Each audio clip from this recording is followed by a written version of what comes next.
Guys, this game that I just watched was genuinely crazy. It was played so well, like I would be very close to calling it perfect. Like it was very, very well done. Guys, before today's video starts, if you want to support the creator on your screen right now so I can continue to post free valuable content on YouTube, then check out the first links in the description. The first one offers one-on-one private coaching with myself, where you can get better at Fortnite at a rapid rate and learn what your mistakes are from a professional. And the second link offers a esports grade mouse from oneclickmouse.com. This is my very own gaming brand that I've actually created myself. And if you want a high quality mouse but at an affordable price, you could buy the Aspire Pro to use to compete, to practice, to play tournaments. And I really think that this is something that you guys will like, so check out oneclickmouse.com. And now back to the video. Let's hop into the video. I won't delay any longer, and I want to sort of break down this game to the fullest extent so that you guys can see why I actually appreciate this game, why I think this game is super, super well played. So first thing, we get into a mid-game fight. I'm sure, as you can see, this is not his off spawn. You can probably see he has 555 mats, and he's very, very stacked, and it's very deep into the game. First zone's closing, and so I think this is a mid-game fight.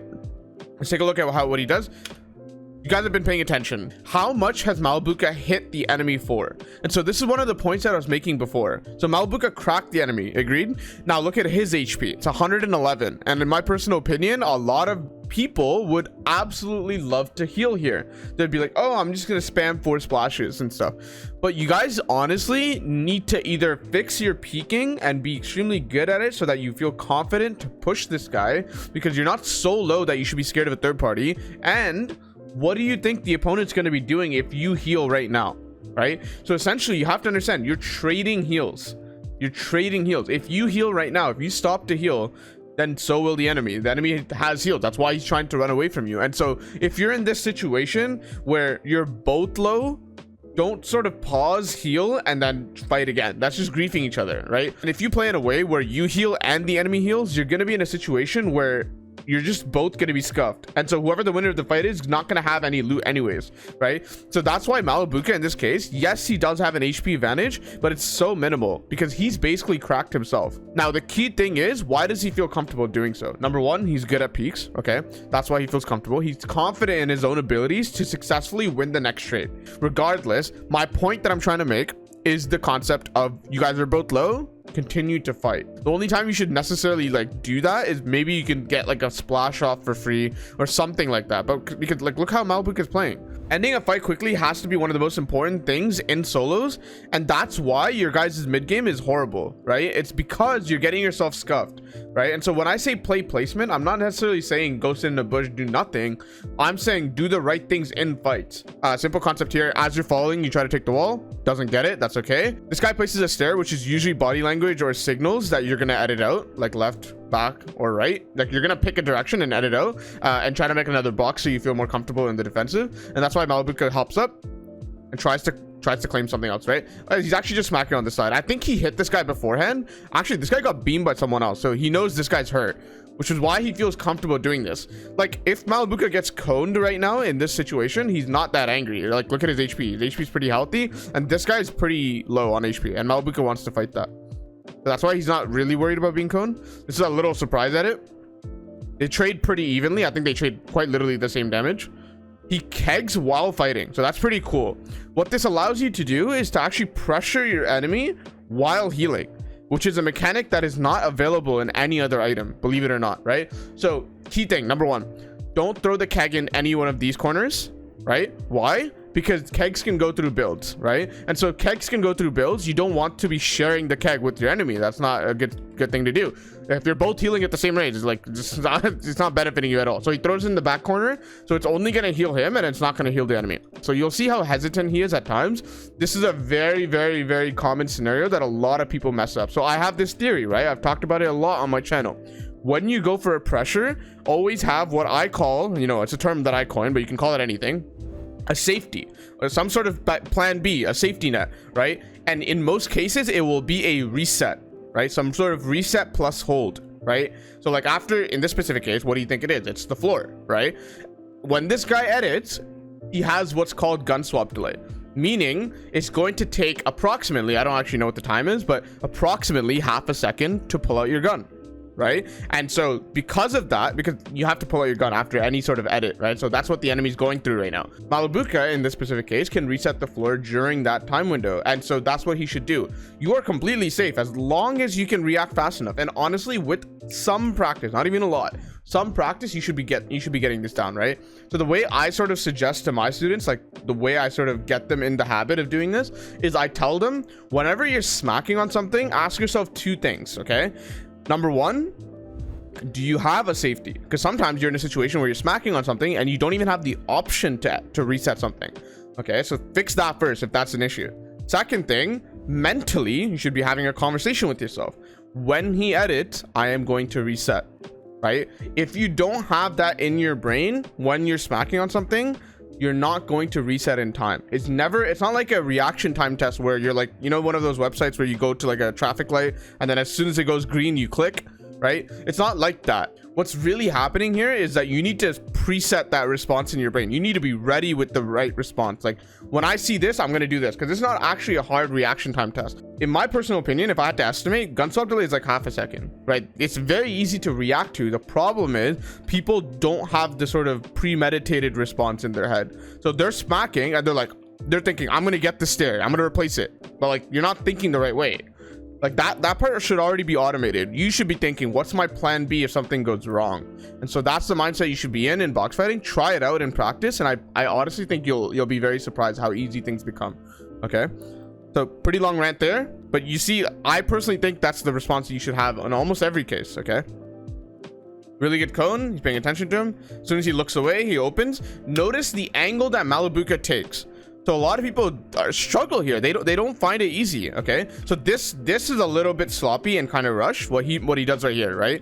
And so you have to ask yourself, why is it sloppy? It's because there's an opportunity to actually right hand the floor, right? You can right hand peek this, right? And so I don't blame Malibuca because he's in the heat of the moment. I'm sitting comfortably in my chair body viewing this, so I understand. However, he fixes it. He actually fixes it in the next peek. And so let's continue playing it and you'll see what I mean.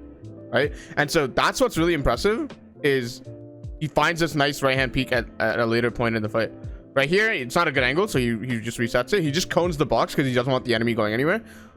And right here, now he has a right hand peek. He can perfectly right hand peek this edge like that, and it becomes very hard for enemies sitting in this corner right here to actually see you if you do it properly. And so you just turn your camera like this, the way Malibuca has it oriented right now, and now you have a right hand peek vertically, right? Like you're looking downwards, but you have a right hand peek. And so this is something you should understand about Fortnite. A lot of people believe right hand peeks is only peanut butter, window peeks. It's not true. It's not true at all. And so you should look for these opportunities to find right hand peeks even vertically and even diagonal angles and all sorts of angles, right? As long as you understand intuitively what a right hand peek is, you should be able to apply it in all different scenarios and not just, you know, the common edits like a window peek or a peanut butter edit. So that's what I would recommend, right? Because look at this nice edit. So even if the enemy's looking, it's very, very difficult. Nice, really good shot around the corner. They actually cheated. Now we're in the end game. We're in half. Pretty stacked game in my personal opinion. It's 42 people, so the surge going to be something to solve if he needs to. I don't think he needs to. He has a couple kills. So let's talk about that fight right there. So he's looking through his cone, something you should be doing. I'm a little worried about this wood. However, I'm sure if we saw the whole VOD as a whole instead of, you know, parts, I'm sure he's already looked out this wood and made sure it was safe, etc. So that's just like some first instincts that I have. But in my personal opinion, shoot, and then in my personal opinion, he should try to claim this wall. I honestly forget what he did, so let's take a look at what he did. He just doesn't run forward. I think he should do it. You know, wouldn't it be easier? And I guess okay, that's my instinct. I honestly take it back at this point, and the reason why is because in my personal opinion, if you get to the point where like you try to do that play in endgame in that zone, especially when there's a threat right here, right? Actually, this might be the guy. Is it? Let me see. Yeah, it's the same kid. Regardless, something wrong could happen where some other kid that you're not, you know, accounting for rotates and shoots you in the side. So maybe that's why he's being a little bit more careful. Plus, he doesn't necessarily need the impact like right now. Okay, so that's why he plays a little bit careful. Hits him for 85 and like closes right away. He's trying to be careful. Goes through his own builds. Okay, that's why it was wood. Now it makes sense. This is all his builds right here. And then he tries to go from under. It's much safer. Why is this safer? It's because he's in his builds, right? And so the previous option that I suggested, it sort of like goes out in the open, and even if you build a tunnel to him, it's still in the open. You might get sprayed and stuff. So he chooses this option instead. The way Malibuca plays, it feels like to me that he specifically plays very safe, like safe but calculated. Like you guys might disagree at first glance, right? Like, oh, he plays safe. Not at all. He has so many kills. He gets a lot of kills safely, right? The way he plays to get the kills, it's in a way where nothing can go wrong, right? You see my instinct was, oh, like go after him and place that wall long range, you can claim it, right? But like that has a vulnerability to getting shot at by different people. But this is literally the completely safe option. Do you see this little detail that he changed? And in my personal opinion, that's all the difference it takes for you to successfully make an endgame worth it, right? Because solos is very much a game mode where one small thing goes wrong and you can be punished heavily, which is part of the reason why a lot of people don't like solos as a game mode. However, I do think if you start to appreciate the little things that the successful, because there's a ton of tier 1 pros that don't even succeed in solos, and I think it's because they don't appreciate the little things that bring them value, like this, the thing that Malibuca does in this specific case. Even my instinct was wrong, and so I think a lot of people should have the humility and the ability to look back at their mistakes and try to break down the little details, especially in solos where it starts to matter a lot, right? In my personal opinion, the bigger the team game mode, like as you start going up the ladder with duos, trios, squads, etc., the bigger the team game mode, the less the little things matter, right? Because if someone gets knocked or hit, like, okay, you have 3 other members, like you're fine. Or like you're in a trio, like you're fine. In solos, if you get hit for 100, it's a big throw. Like it's bad, even if you have splashes and heals, especially in endgame, because in endgame you don't have time to heal. It's not easy to heal and stuff. So yeah, things can go wrong. You need to respect it. You need to find the little things that matter, and you need to try to fix them. And I gave you a perfect example for that. So let's see, he sees an impact opportunity down here, so let's take a look. I want to break this down for you guys. So this shape right here, right, the 2x1, it's a common situation to set yourself up in, because if you sit in a 1x1, if someone wants to smack on your wall, now suddenly you're running out of the box, right? And it's not, you don't have a safe spot to go to. In this specific case where you have a 2x1, if someone tries to jump in here, okay, you just take notice and you build a wall and you're good, right? And so it's really important to be stable, right? So that's why a lot of people like to invest, especially in more stack games, they like to invest in 2x1s in these situations. If you have a grapple and you like to sort of save mass, you're in that sort of mindset, I think you can get away with 1 box sometimes. In Malibuca's situation here, he's on a very congested layers, and not very congested, but he's on a layer that there are other people could be on, right? And in that case, and you know, above and below him as well, in that case, I think you need to spend 2 boxes. If you're on second height and you feel safe, then yeah, then you just spend 1 box, armor roll your top, and you're good. In this specific case, what's happening here? Malibuca knows he owns the floor because he's placed it earlier and then he saw the cone pop up later. Now he's sort of pausing. Why is he pausing? He wants to see if the guy's down here. He wants to see if the guy's noticing whether Malibuca's about to smack, and he just goes for it, right? That's what he goes for. And so he goes for the cone. That little pause, he's trying to like take a look, and he's trying to figure out whether he should go for this or not. He's thinking, right? He's like talking to himself in his head, and he's trying to think like, okay, should I go for this? Goes for it, tries to edit as fast as possible because it's important. The enemy's gonna notice at some point. Cones, this is a risk at some point, in my personal opinion. You should be a little bit careful doing this because this guy could be down here in the cone, but I think it's okay. In most cases, like 90% of cases, they will phase out, so you should be okay.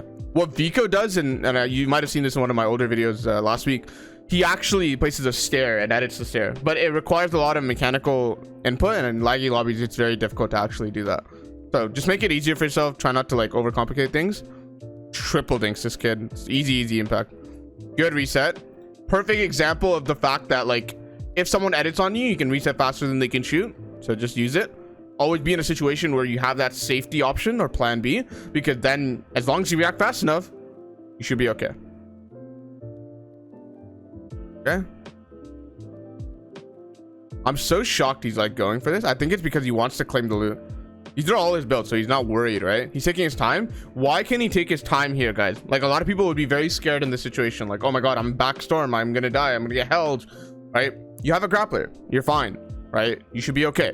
The only reason he's fine here is because he has a grappler, so that's something that you should take into account. Like you can spend extra time back zone to loot, to make sure you're good, reload some guns, heal up, if you have a grappler. If you don't have a grappler, you don't have the luxury of doing this. This is part of the reason why grappler is so OP. It's very the term that you use in all sorts of competitive games is tempo, right? And it's a very high tempo item. Tempo is Italian for time, right? And one of the things that it offers you in the game of Fortnite is it offers you time, meaning since The Grappler offers you a method to rotate quite literally, very, very quickly, almost teleporting from back zone to front zone in a matter of a second, like so. Then you're gonna have way more time than everyone else in the game.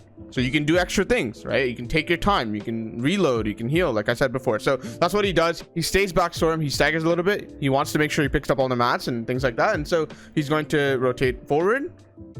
Accidentally gets in someone. This is the craziest part, because I think a lot of people would love to just crosshair the stair and they just don't realize you can just get out. You should try this, guys.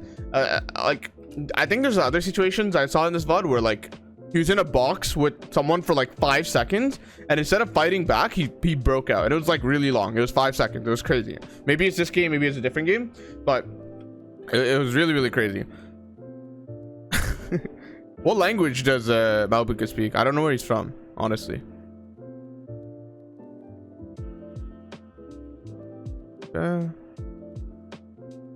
Okay, this structure is very popular as well. You have like a 2x1, but it's like a stair, backward stair instead of a whole box. You can save some mats that way, and you still have the benefit of a 2x1. You can look down. It's very common. Tayson does this a lot. So I did a lot of VOD reviews back in the day with Tayson, not with Tayson, but on Tayson, and he would do this structure a lot.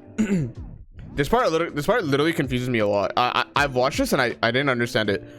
Basically, this is an enemy stair, no? Am I tripping? This is quite literally an enemy stair, and we just saw, like, I'm gonna go back, we just saw him there, no? Like, he's right there. Maybe it's Malibuca stair, but I don't think so. I really don't think so. So why is he not scared of the guy editing on him? Like, he doesn't reset the wall or the stair, he just looks down. So this part is like confusing me a little bit. This guy, so that's the guy, but like he just dropped. Like, I don't know, it's a little confusing. Tell me what you guys think in the comments, because honestly I couldn't break this part down. Like, if you guys have a thesis for like why that's the case, then just let me know. Like, I'm actually curious. Okay, zone pulls again. Grappler, you can be late. Also, okay, some small details that I want to mention. If you're using the Grappler, slide a lot after you land, because it's one of the things that will give you a lot of benefit in terms of distance, right? And so if you slide after you land, especially because like you can slide on one floor, even if there's no extra floors after the floor that you landed on, you can build while sliding, right? So like you land on one floor, you slide, you're scared you're gonna fall off, but as long as you're building floors as you're sliding, you should be able to catch yourself, no problem, and you'll be fine, right? So because of Malibuca's like he's very safe, he's very like careful, but because of the fact that he's very active in the end game, he still has a decent amount of mats right now. He has 4, 1.5, 1. He's doing very well on mats right now. He's doing extremely well, honestly. For the stack game like this, doing pretty good. So guys, like, one of the things that I want to sort of emphasize is, let's say you don't have a grappler, learn how to tack sprint properly, because that's literally the budget version of grappling. So what I mean is, don't full tarp all the time. You can do little bursts of full tarp like Malibuca has done here. So I'll go back and showcase that real quick, right? So when Malibuca lands, look what he does. He builds out 3 boxes. This gives him control in this area, right? So when he staggers, he's gonna have a lot of edits on people, and he's gonna be able to have a lot of control, right? So gone are the days of stair tarping. You don't want to be doing that anymore, because it doesn't offer you a good way to edit on people and go for impact. So do full tarps like this. What I'm saying is, don't do full tarps the whole zone, right? So do little bursts of full tarps where you pause. Maybe your front side already, you can't run forward anymore, and so you need somewhere to stay. So you pause, you build 2 boxes, you chill for about 5 to 10 seconds, you let storm get ahead, and then when you feel like you can run again, let's say you don't have a grappler in this case, you tack sprint. You tack sprint very safely. You should tack sprint and drop layers very slowly, kind of like a diagonal like this. And the reason you do that is because if you just stay on the same layer forever, eventually you're going to be second height, and eventually you're going to be super, super high compared to the rest of the lobby. And so that's something to look out for. But again, like I said, short bursts of full tarps and make sure they're full boxes like this. Well, if you want to save mats, avoid placing cones everywhere, and avoid placing the walls on the in between the tunnel like this, right? If you can do that, then I think you'll be fine, and you're not wasting that many mats. You're sort of making good use of your mats, right? Because that's ultimately what matters, right? And so we're gonna see how he uses this tarp. Looks out to the side. Like, this is the key. Like, if you make a tarp this long, it's quite literally useless if you're not going to use it to go for a kill. right? And when I say kill, what I really mean is go for an impact, right? You need some sort of mat refresh, right? Because impacts, if you think about them, when you pick up mats, that's extending your lifeline. It's extending your ability to play the game for a much longer period of time, which counts for placement points, right? So these are like 7 to 8 point kills, right? They're worth that much, if that makes sense, because once you kill them, you loot them, that mats that you got from that kill is going to extend your lifeline in this game. It's going to make you get way more placement points. Now compare that to a kill where you can't loot them. It's 1 point, right? Maybe 2 points in a final game. But it's super important to devalue kills but improve your value for impacts, right? Have a better perception of what impacts really does for your game. So don't waste too much time looking for a kill across the map. Try not to do that thing where you just like look back, AR a kid, maybe you get a kill, he's like 6 tiles away. Okay, you're not gonna get his loot, so what's the point, right? That's what you should sort of think about. This, if Malibuca kills this guy right here, you literally backwards ramp, because there's a floor up here, but you tarp over and you're good, right? It's super close, you can easily get it, right? So it doesn't have to be like very adjacent to you, doesn't have to be quite literally next to you, but it needs to be close enough where you're in range to go get the kill. Bro, Malibuca's playing so good here. Okay, so let me break this part down. I don't know what he heard. He heard some audio cue, okay, to where he quite literally realizes he's getting smacked on behind. This is crazy. And he realizes, he does a double take, realizes his wall's gone, keeps the wall weak, probably by accident, goes back here, looks again. So this is a common tip that I tell people a lot, especially when looking for surge. But essentially you want to sort of look in one direction, check what's going on. If nothing crazy is going on, or like you sort of want to like go for something else, just look away right away, right? Block it off, quickly look somewhere else, check, look somewhere else, check, look somewhere else, check, look somewhere else, check. And this is a very efficient way to get a really good grasp of what's going around you, and a really good way to efficiently get a bunch of information around you very quickly. Because think about what's happening if you're looking in one direction. All the other areas around you are just dark. They're like blank. You don't know what's going on there. It's not really useful information to just know things about one area. So look around a lot. Like you should be snapping from point to point, right? Not so fast that you're like you can't control anything, but you should be looking around a lot and sort of like, don't just stare tunnel vision on one guy for like 30 seconds. That does nothing for you. If anything, that makes you vulnerable to a third-party attack, kind of like what almost happened to Malibuca. But because while he's reloading, he does look back, he's able to recognize that he's in danger and he deals with it, right? Goes for this guy. This enemy right here probably does not even expect that Malibuca is about to go for this play. So it's quite crazy that Malibuca just like quickly swaps back to that wall, goes for it and grabs it. And then immediately, look what he does. Look what he does right away. That play's over, agreed? The enemy got hit for like 50 and then he's gone. Like the play's over. There's not much that Malibuca can do. And then what does he do? Quite literally on to the next thing, right? Your time in endgame is a resource. You need to use it wisely, right? You can't be sort of chilling like AFK. And I'm not even talking about like how fast can you build or edit. That's not what I'm talking about.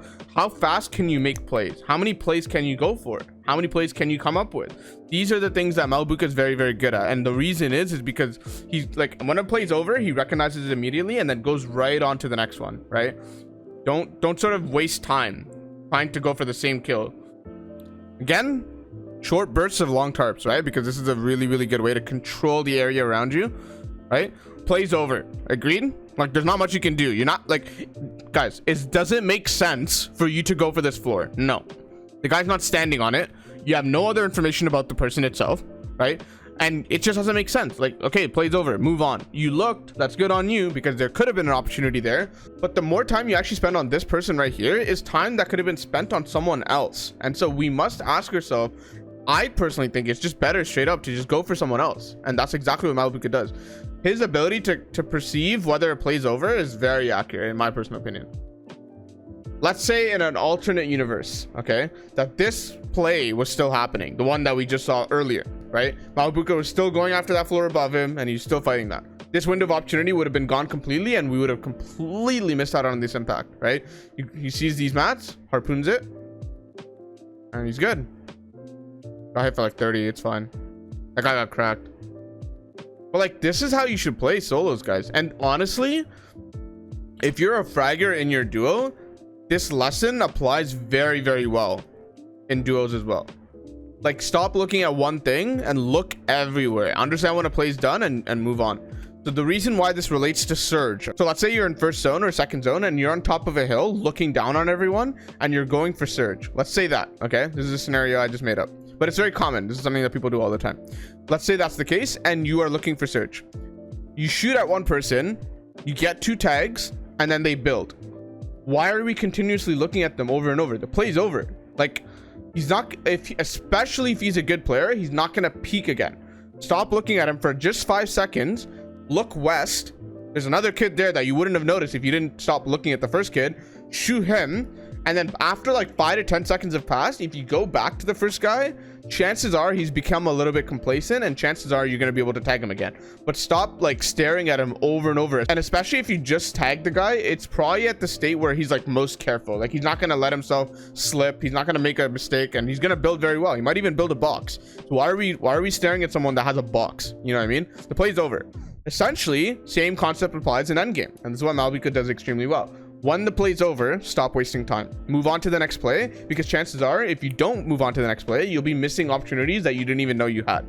That's the lesson. Honestly, I think that's the biggest thing that we can learn from this entire video. And if there's one thing that you should take away, it's that, okay?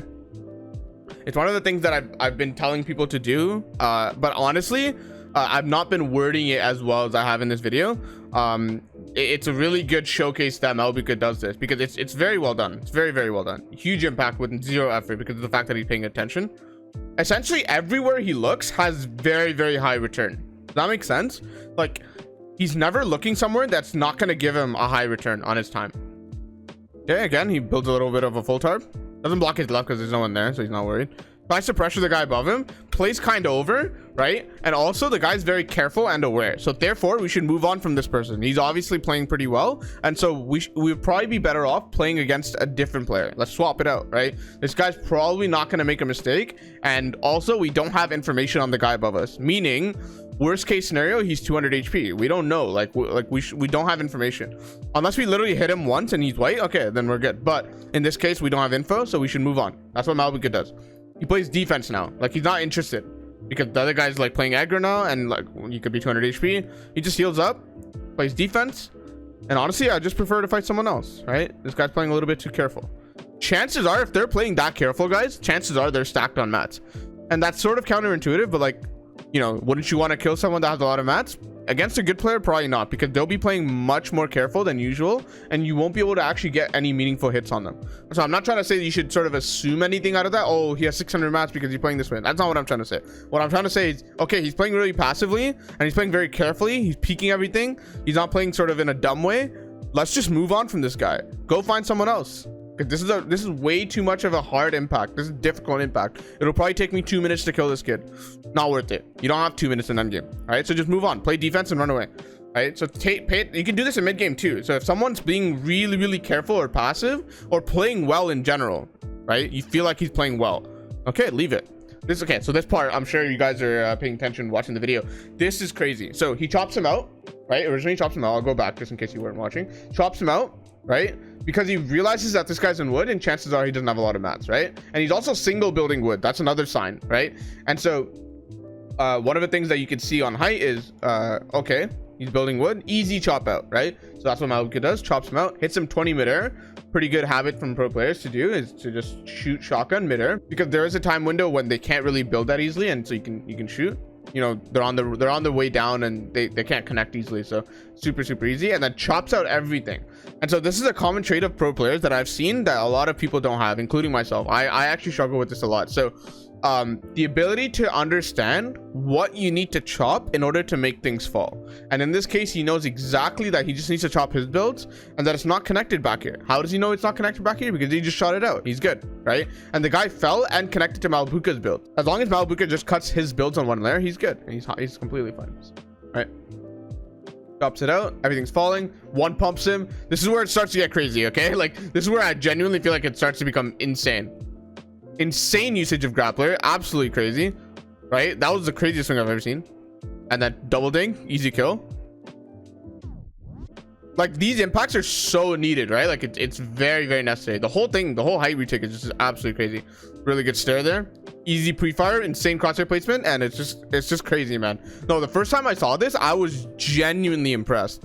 I was like, damn, bro, his mechanics, his crosshair placement, his aim, his micro, in a sense, right, is absolutely crazy. Okay, and that's one of the things that I want to show you guys is micro can take you far. Micro, in other words, if you want to swap it out, it's just mechanics. Okay, but essentially it's the term that I use. But micro is one of the things that will take you far in situations when there's not much like game sense to be worried about, right? Maybe it's just like a fighting situation, right? Like you just have to fight this guy really well and you're good because everything else is done. Like it's just a 1v1 now.